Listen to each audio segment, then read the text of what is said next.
All right, observability. So this is the last section of the lab. As I mentioned a little bit earlier, it kind of builds on the inevitable failure of the canary of Lab 4. I'm sorry, everybody, your new feature did not go as well as you all thought it would. I guess you aren't as good of developers as you thought you were. But that's okay, because we're going to figure out what happened. We're going to diagnose the problem using a tool called Jaeger. And we're going to understand how it kind of plays with Istio and how you can use it to track down exactly what went wrong so you know how to fix it. And hopefully by the end of this, we'll see a successful canary rollout with a successful implementation of that feature that you so badly screwed up. With that being said, let's go ahead and take a look at the idea behind observability. So observability definition, I'm just going to read it from here, is a measure of how well internal states of a system can be inferred from knowledge of its external outputs. Okay, so let's dive in a little bit more on what that means. So the first thing we're going to cover is the idea of these things called SLIs, SLOs, and SLAs. I'm sure everybody has at least heard of an SLA before, right? If you ever used a cloud provider like AWS, you would probably have seen something like a, I don't know, 4.9 uptime SLA, so 99.99% uptime.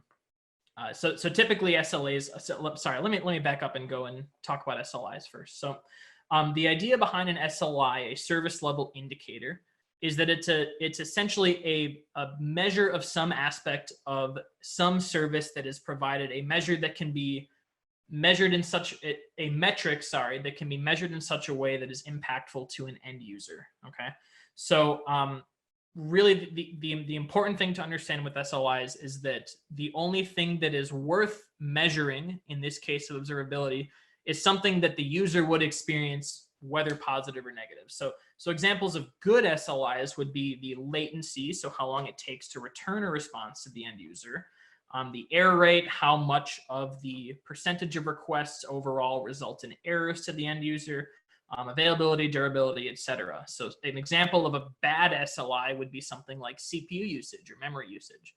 Behind the scenes, although a particular service might be using a lot of CPU or a lot of memory, maybe more so than it's supposed to, that's not a really good SLI because it's not something the consumer would typically care about. So that's what an SLI is. So an SLO is a precise numerical target for a particular metric that has been measured by an SLI. So every service needs to have something like an SLO in order to allow your development team to make data-driven decisions about a particular service's reliability. And having that information allows you to prioritize or deprioritize different changes that might result in greater reliability or less reliability. So there's kind of a lot there, and I want to dive a little bit into that. When you take a look at an example of an SLO, you might get something like this. So we want the 95th percentile latency of homepage requests over the past 5 minutes to be less than 300 milliseconds. Okay, so an SLO is a way that you can measure an SLI, and you can use those measurements to decide whether or not you need to focus on brand new features, right, to get something new out to market to make money for your business, or if you need to focus on reliability for something. So an SLO kind of gives you that baseline where if you're above that, you're good to go, you're good to write new features. If you're below that, you probably should spend some more time making your systems more reliable. Does that make sense? So then we have an SLA. So SLAs are something that build on an SLO, and typically it's a legal agreement, and usually what an SLA does is provides consequences for the person or company issuing the SLA for what happens if they're not able to meet that, right? So you might see that in the form of some like credit for a cloud provider, for example. So if a particular service in AWS is down for longer than what their SLA binds them to, you might be reimbursed by AWS in some form of credit for future services or something like that. So when you're talking about services that are internal to your organization that maybe other teams in your organization use, typically you don't use an SLA to monitor those. Typically use an SLO because SLAs are usually legal agreements. So let's take a look at how we can improve our observability. So there's 3 areas that you can take a look at for that. We've got metrics, we've got logging, and we have tracing. So let's dive into these. So metrics. Metrics are, in our case, we're using a tool called Prometheus in order to scrape metrics from different parts of our cluster. So before I was talking about how Flagger is able to orchestrate Canary deployments based on metrics that are emitted by Istio in terms of HTTP requests and responses, and those that have either or resulted in a 200 or a 500, right? So metrics are a way that we can scale our cost correctly. So metrics are scalable in terms of cost. If you have lots of metrics or you have a little bit of metrics, it's not going to necessarily increase your cost by a lot. They're not sampled, which means that your service is always going to be providing these metrics. Sorry, I've got something in my throat really quick.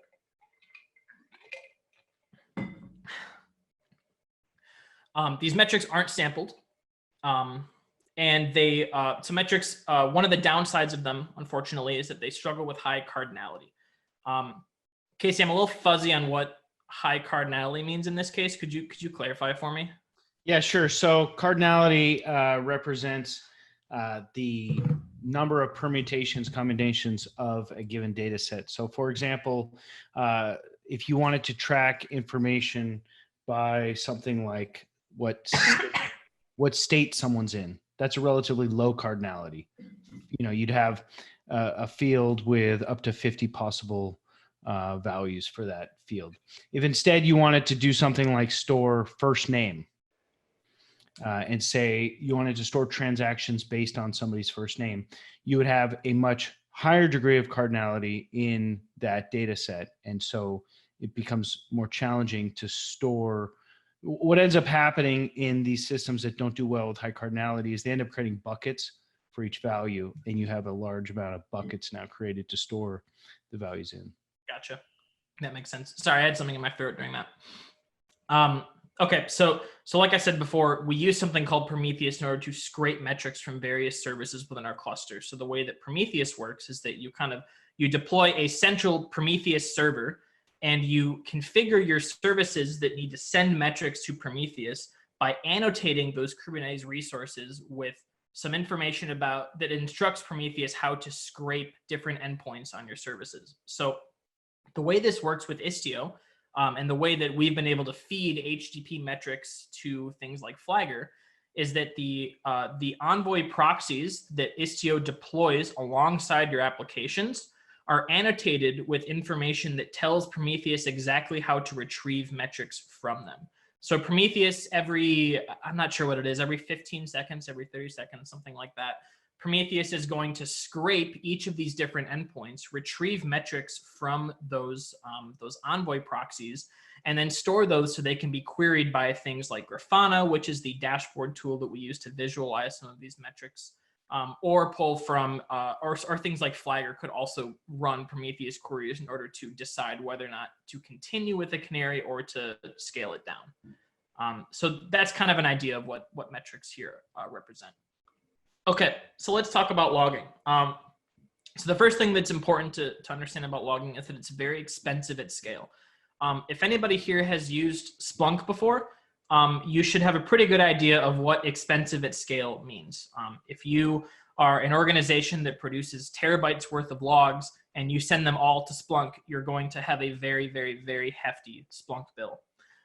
The reason for that is because logs are typically very thorough, right? So developers will throw log statements in a lot of different places just to get a better understanding of how the system is working at a particular point in time. And if you're storing logs from months ago, from years ago, that's a lot of storage that these types of things will take up. At my previous job, we would use Google's Stackdriver product for logging.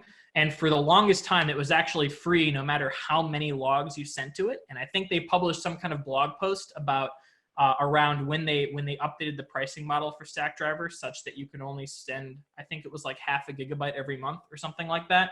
And it was pretty crazy the amount of costs they had to deal with by allowing it to be free for all users. People very much took advantage of it and sent terabytes worth of logs at a time, and it was really a huge money sink for them. So that's the downside of logs. But the upside is that it's unsampled, right? So anytime that a particular request would go through your system and produce logs, you'll see all the logs for all requests. You're not only going to see a subset of them, and it's immune to the high cardinality that Casey was talking about. So in our case for logging, in Kubernetes, you have a couple of different ways that you can log information from your applications that are running. Built into Kubernetes, you can just run kubectl logs, and from there you'll be able to see all of the standard output from, and I guess standard error, from any pod that you end up querying on the command line. That's one way to do it. A bit of a more robust way that we've also deployed to our cluster is to use something like, FluentD or FluentBit. So the idea behind a program like FluentD is that it runs as a daemon set in your Kubernetes cluster. That means it runs one replica for every single node in your cluster, so one per node. And then this FluentD pod usually has access to the host's varlog Docker, which means that FluentD is essentially always scraping this log file that is on the actual VM host and then sending those logs to something like Elasticsearch or InfluxDB. So when you send those logs to Elasticsearch, you can then use a tool like Kibana to then kind of give you a visualization tool for those logs and see those.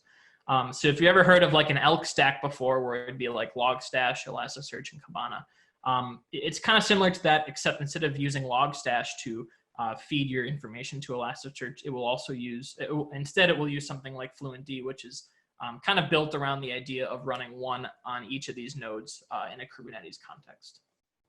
So this is kind of what that looks like here. We don't have the ability to look at the logs inside of this lab, but that functionality is there if that was something that we were interested in looking at. So lastly, we'll talk about tracing, and that's kind of what this lab is about here. Sorry, I'm just gonna take another drink of water.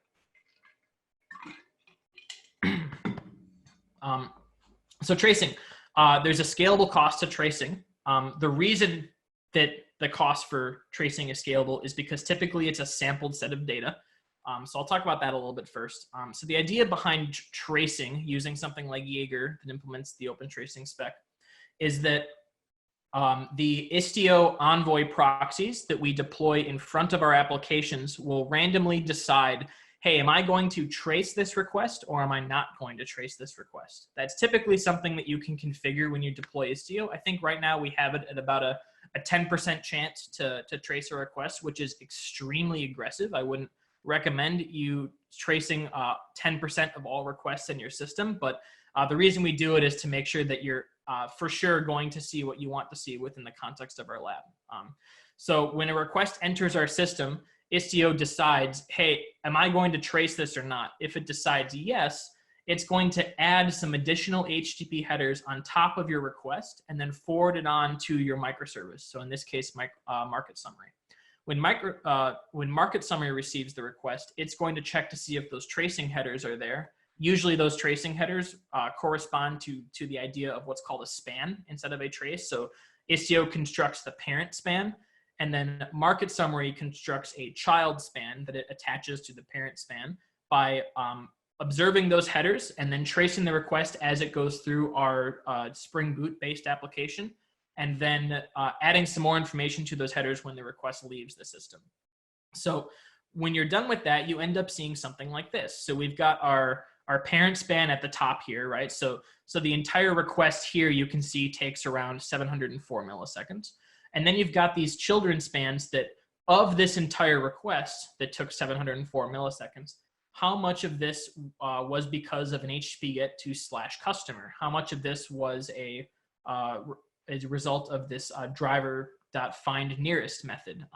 Of that driver.findNearest, how much of it was spent in Redis, in different parts of Redis? And then after that was done, how much time was spent in the front end? So this is built by taking different spans of different parts of your system and correlating them together to give you a whole complete picture of exactly what happened when a request traversed your system. Now, this operation is extremely expensive. So requests that end up getting traced end up being a bit slower than requests that wouldn't have been traced, just because of the amount of work that goes into parsing those headers and then adding information on top of that. But this kind of gives you an idea of what this trace will look like and how powerful it can be if you're really trying to deduce where exactly in a system something went wrong. Does anybody have any questions about traces?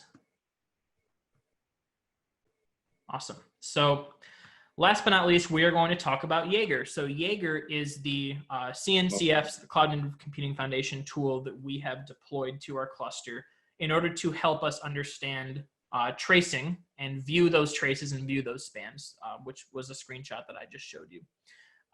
So Jaeger is actually something, it is not necessarily built into Istio, but if you deploy Istio using the Helm chart, there is an option for installing Jaeger, which kind of deploys it in a least minimal possible configuration, just to kind of get you working out of the box. So again, Jaeger starts with the concept of this parent span, right? So that would be A here, and then every time it has to send that request and traverse it through different parts of the system, you get children spans, which themselves may also produce children spans. And then when you have that tree built out, when you view it in the Jaeger dashboard, it kind of looks something like this, right? So you've got your parent span, and then of all the time that it spent processing A, how much of that time was in subsystem B versus subsystem E, right? So you can kind of see, okay, well, this request took 10 seconds. That's obviously way too long. How long did it spend in this service? How long did it spend in this service? And it helps you narrow some of that stuff down.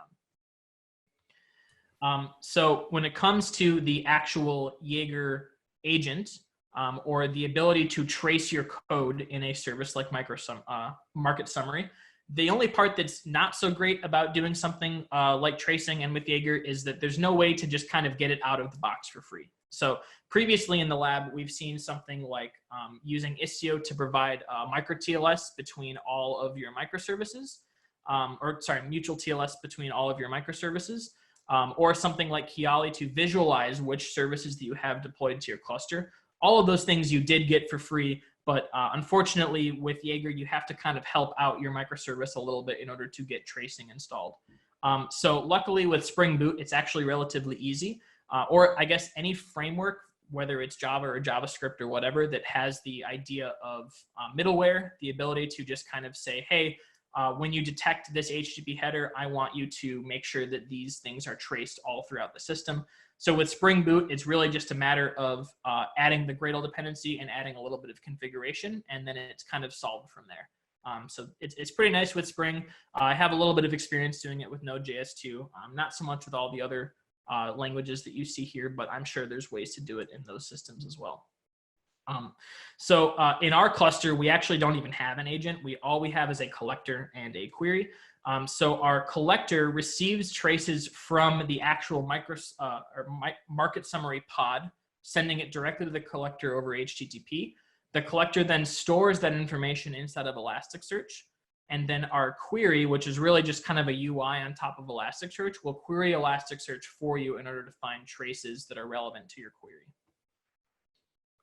So if you were to deploy an agent, this is kind of what it would look like. And I guess we're calling it an agent here, which is really just our microservice sending information to our collector over HTTP.